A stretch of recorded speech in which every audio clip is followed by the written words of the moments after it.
At that point, all of the captains began to exit to their individual shuttle pods, all boarding and beginning to make their way back towards their ship.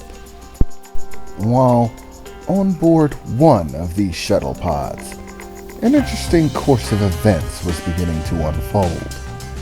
On board of a somewhat beat-up shuttle pod, showing its wear and tear with age, Captain Friedmont was having, well, a bit of an epidemic.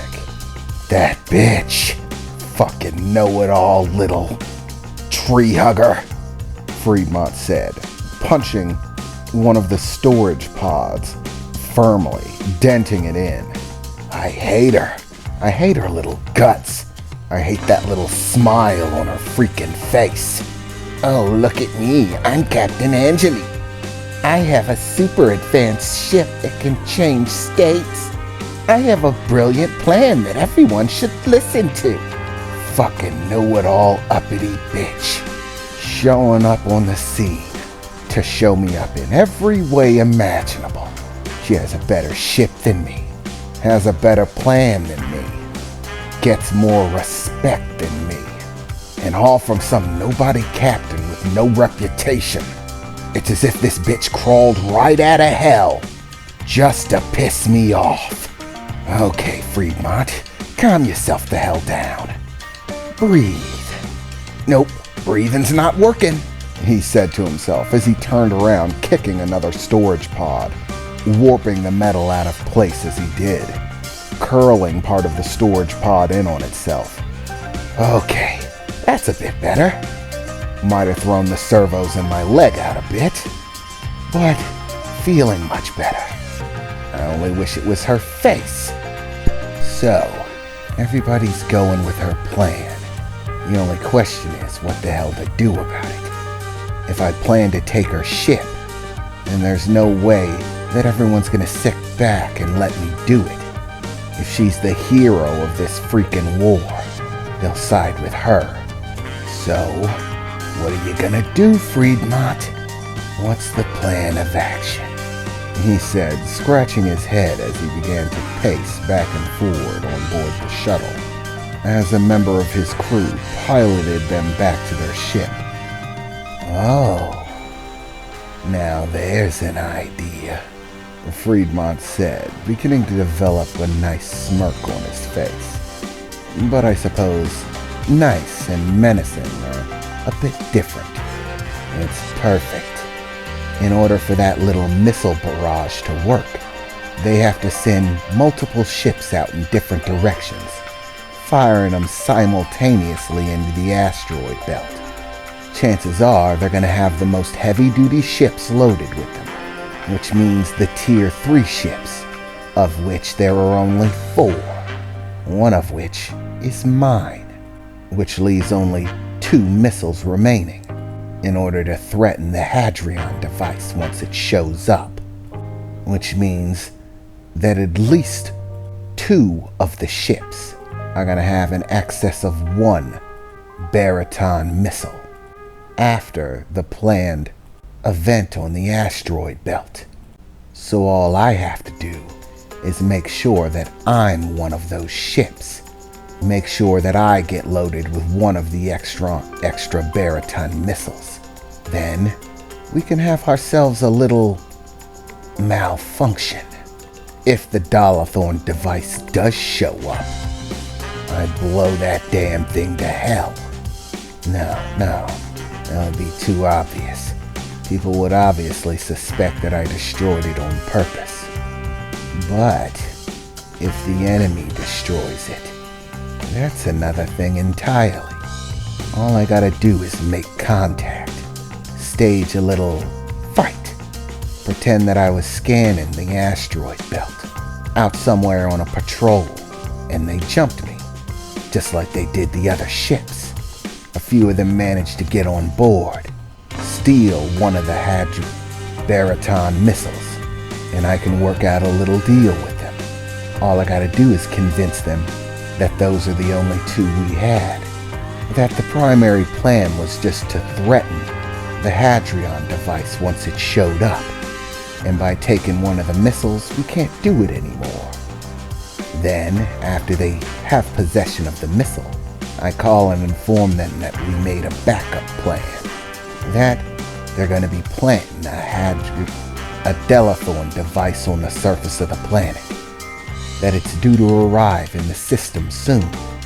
Then, they use the Baraton missiles to blow that fucking piece of shit to hell, leaving the fleet no other choice but to go with Plan A, tossing her fucking plan in the garbage, where it belongs. It's not like the Brotherhood's gonna know any better, and I keep the other Baraton missiles a secret from them, so when the explosions go off, and they get forced out of the asteroid belt into open conflict, and we annihilate their asses, the Brotherhood still gets what they want. Even with only one Baraton missile to threaten the device, enough firepower from the remaining ships will be more than enough to cover it in terms of threatening the Hadrian device. It'll all work out. That little bitch doesn't get to be a hero. And with none of that hero worship, I can take her, make sure that the ship gets turned over to me. And with that vessel, I'll be able to pull all the gigs I want. There isn't a bounty hunter in this entire sector who could go one-on-one with a ship like that. I'd be untouchable. And with the startings of my very own fleet, 2 Tier 3 vessels at my disposal, yeah, this'll all work out just fine. All it requires is some prudent planning, little bit of backstabbing, nothing unusual. It's all just part of the game. Angelica. Huh, what a stupid fucking name. Sounds made up if you ask me. That rotten bitch will get what's coming to her. And that ship is as good as mine, Friedmont said to himself, smiling gleefully as he stared out of the open port window at his ship approaching in the distance.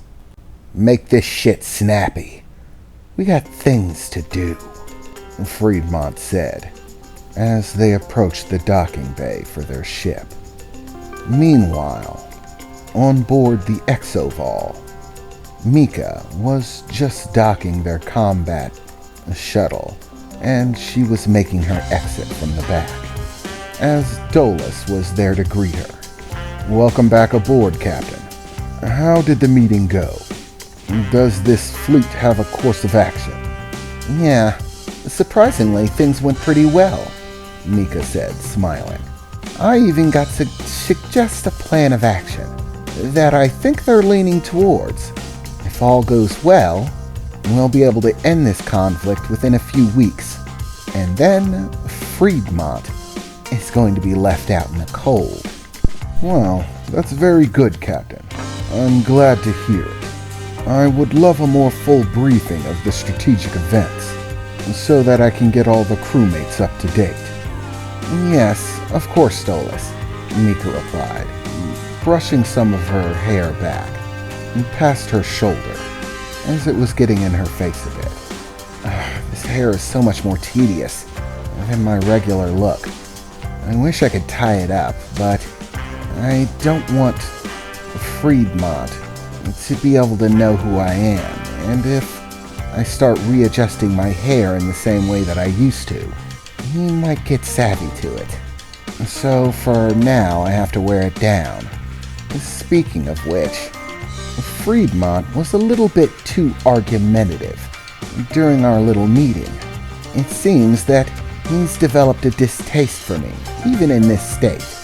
He doesn't know that I'm Mika, but he doesn't like me anyways.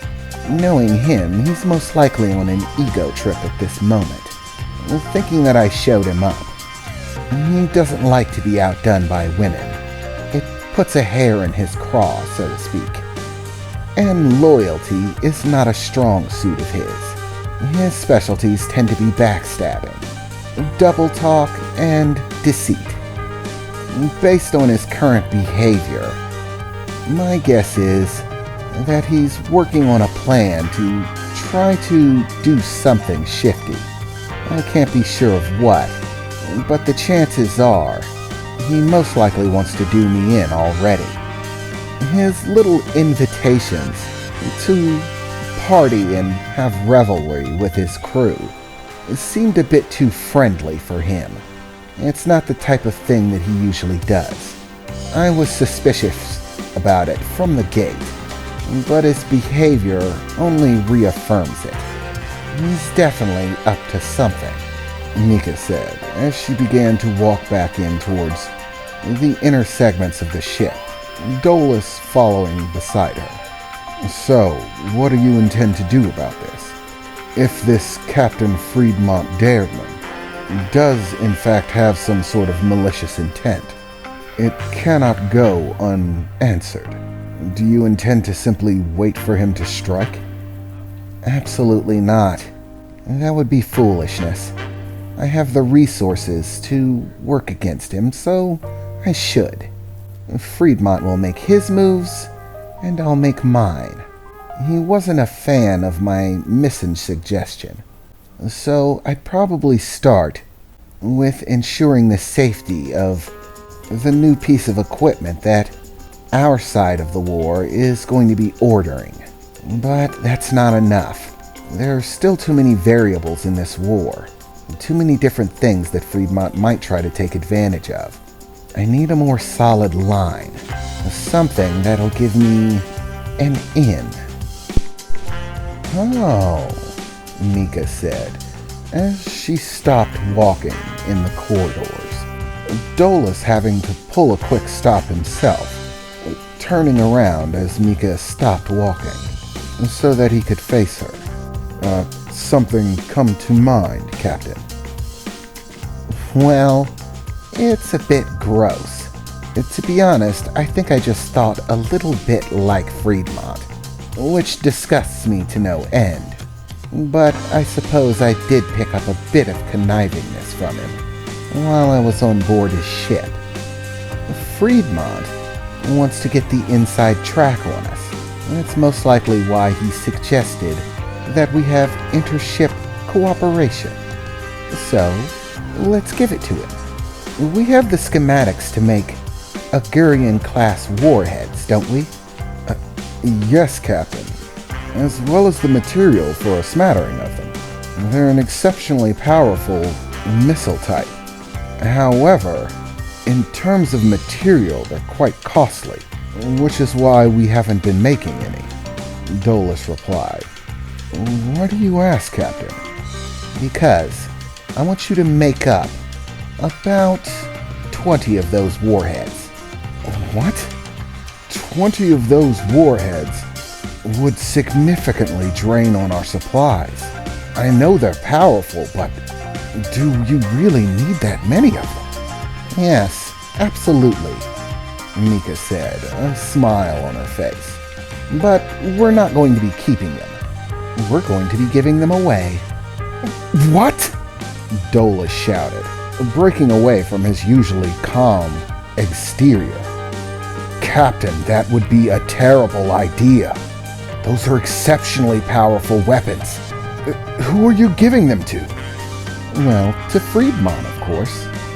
Captain, I don't understand your reasoning. Why would you give someone who you've already clearly stated wants you dead an array of very powerful warheads to fire at us at their choosing? Because it's a trick. Obviously, Mika replied as she began walking down the hallway again, making her way through the corridors towards her office. Yes, the missiles are powerful pieces of equipment, no doubt. However, the make and design of them can differ from missile to missile, depending on what ship produces them. We're going to offer those 20 warheads to Friedmont as a gift, something to aid him in case of enemy attacks. Help level the playing field, so to speak. Give him an edge that he can use during combat. He'll of course accept the missiles. as a gift from me. It will in no way change the fact that he'll want to stab me in the back, of course. But it's within the design of the missiles that our true gift will be hidden. A large portion of the primary design of the missiles will be made of nanites rather than regular metal. They won't show up in a basic scan. He'll actually have to take a sample of the metal and analyze it on a micro scale in order to tell that it's nanite, which there's absolutely no reason to do. In fact, there's no reason to even suspect it. So, the chances that he's actually going to find out that the missiles are primarily made of nanomaterial is exceptionally unlikely. Once he accepts the missiles and they're on board his ship, he'll no doubt load them, after giving them a scan in order to ensure that they weren't booby-trapped, which we of course won't do. Once the missiles are all loaded on board his ship, we slowly begin having the nanites decrease the overall mass of the missile, scattering themselves about on board his ship, beginning to worm their way into the ship's systems. They'll give us access to everything: intership communications, shields, weapon systems, even direct lines of monitoring onboard strategic locations on his ship. We'll know everything he's doing before he even thinks of doing it. So, Dolus, set everything in motion. Begin the construction of the missiles. Once construction is completed, speak to me immediately, and I'll send a communication to Friedmont's vessel, requesting an up-close and personal meet with him. He'll no doubt love the opportunity. He'll probably try to take some scans of our ship from the interior at that point. Maybe even plant some devices while he's here. Or invite some of his crew members along to do it for him. So I'll inform Exovol to be aware of it. We can probably use that to our advantage too.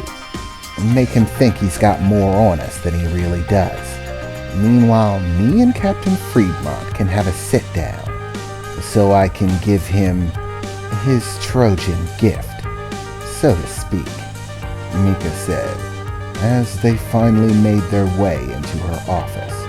I'll expect it done within the next 6 hours. Can you achieve that, Dolus? Mika said, smiling over her shoulder at him. Yes, Captain. It'll be done immediately, Dolus replied, as he turned around, heading back into the ship to fulfill his captain's request. Now this should be an interesting game, shouldn't it, Friedmont? Mika said, taking her seat at her desk. Game on, she said, kicking up her feet, a smile on her face, seeming to enjoy the prospect of one last game with her old captain.